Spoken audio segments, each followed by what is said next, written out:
What's up everyone, this is DJ Slammin' Sam and you're watching PhilippineNews.com. To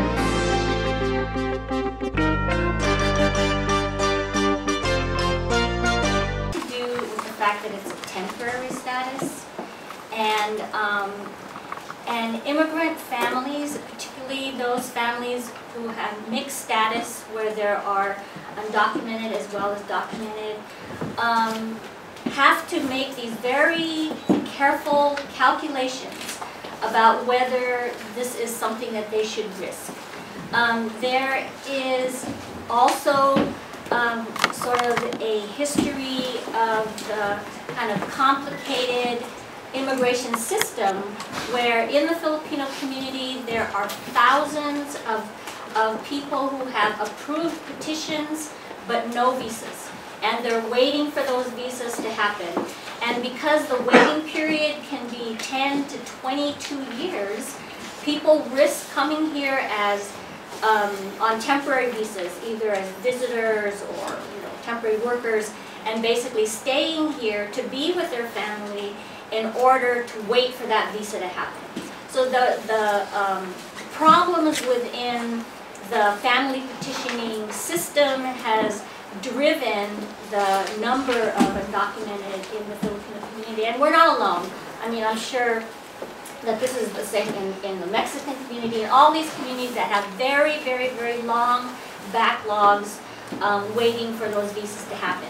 And there's not a lot of attention to reforming the visa system so that those kinds of problems can be taken care of. So there are some undocumented who have been here for years and years and years waiting for those to come. So when these opportunities are made available, it's not an individual decision. It's a collective decision. It's something that needs to be consulted with by your immediate family here and possibly even your family in the Philippines, because the reason why people are here is economic. They are depended upon by people in the Philippines to get whatever jobs they can and send whatever amount of money they have there. There's a lot of people involved in these kinds of decisions. And so the very fact that these are only temporary solutions are a major barrier to people coming forward. I think that the whole issue of trust has a historical legacy to it, as well as the current day manifestations of that trust. We have been talking about legalization in this country for the last 30 years. And we raise and drop people's expectations about that, every 4 to 8 years, depending on the political process. So many people have gone through this so many times where they're thinking, in the next administration, we're going to pass this, they're going to do it in 100 days, and, our problems will be resolved and nothing will happen. So we have that kind of legacy that we have to deal with in the historical memory of all immigrants in this country, that you better wait before you step out there because something could happen to cut it off at the knees.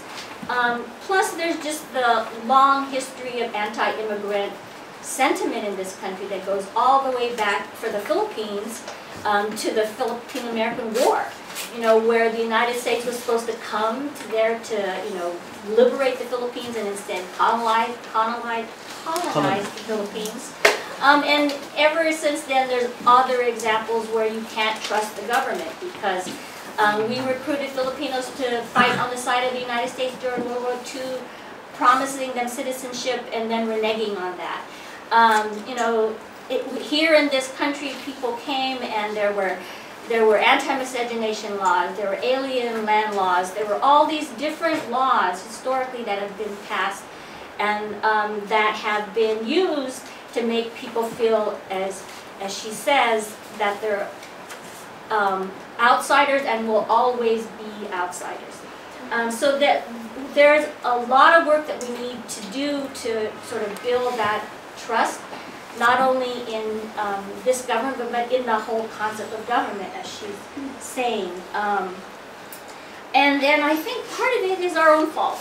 I think that in the Asian community, have not been as vocal or as adamant, as embracing of the undocumented population as we should be to help people understand that this is a major social human rights issue that we will be there for them on.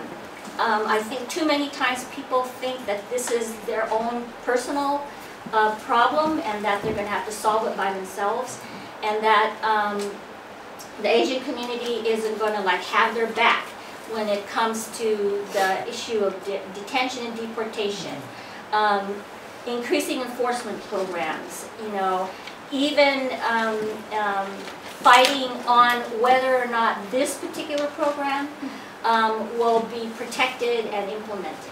I think we have to be much more vocal and visible and embracing of the undocumented population so that they know that it is not an individual decision, that it's a collective responsibility that we all have to the undocumented population, because the issue of undocumented is something much more great than each individual person's need to come here and find work.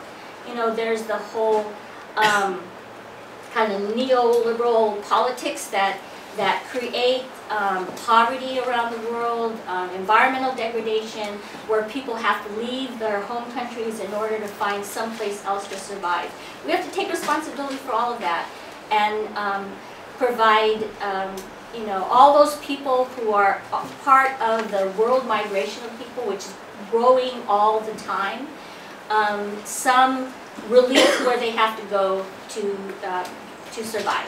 And I think in order to do that, we have to kind of look at the issue of immigration in a much bigger global perspective than we are currently, which is just protecting our borders.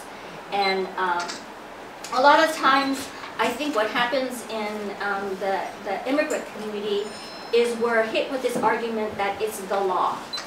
It's the law that you're breaking. You're breaking the law. You're undocumented. And we have to understand that there are a lot of bad laws that this country has had to change in order to win justice for everybody.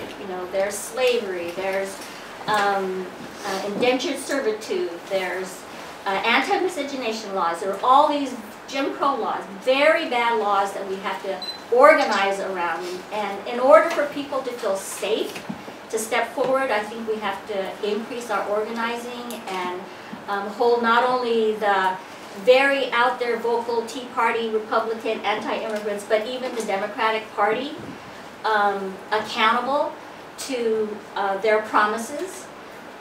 Even this particular president accountable to his promises that he made when he first took office, which Jews courageously took part in. And that the reason why we have this program is because of the Dreamers, really.